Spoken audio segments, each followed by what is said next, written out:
benim yanımda. Beni tenha koydun, ne oldu? Bu sevgide oldun, sen oldun. Artık geçti, dönmeye yüz vurma. Seni hemşe koruyan ben oldum. Nelere dözdüm, nelere dinmedim. Hiçbir defa seni üzmedim. Senin için ben her şeyin oldum. Sevgi yolunda deli oldum. Что такое любовь? Тебе не понять. Я так любил тебя, тебе было наплевать. Скажи, зачем ты мне, зачем со мной играла? Теперь навеки ты меня потеряла. Любовь нельзя купить, любовь нельзя продать. Любовь по жизни нужно оберегать. Ты растоптала мою, и тебе наплевать. Ты привыкла просто любовь за деньги продавать. Теперь просто забудь меня, я ухожу от тебя. И знай навсегда, закрою я ту дверь, которую я открыл. Открыл с улыбкой, когда я тебя любил. Снова день пройдет, а я сижу опять один. Ты там крутишься с каким-нибудь, уже с другим.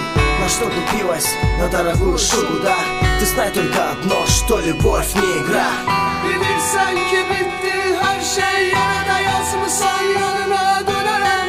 Daha beştir yorulmadım mı, yalan demekten sensiz ölerim. Daha sildim seni hayatımdan, geçsem kalır rahatlığından. Değilim artık ben hemin oğlan, ne vakti ki çıkmışsan benim yanımdan. Спустя год приходит СМС: привет, родной, узнал, да это я, бывшая твоя, забытая мечта. Быть с тобой, видно, мне не судьба. Была виновата, я осознала, была глупа, и это я признала. Теперь я поняла, кого я потеряла, но уже поздно, я опоздала.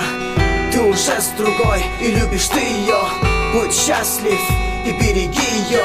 Мне не вернуть тебя, я понимаю, что ты зол на меня. Я погибаю, я стою на крыше, пишу письмо тебе, ты прочти его. Не держи зло в себе, прошу одно, жену оберегай. Не забывай, родной, прости, прощай. Beni tenha koydun, ne oldu? Bu sevgide oldun, sen oldun.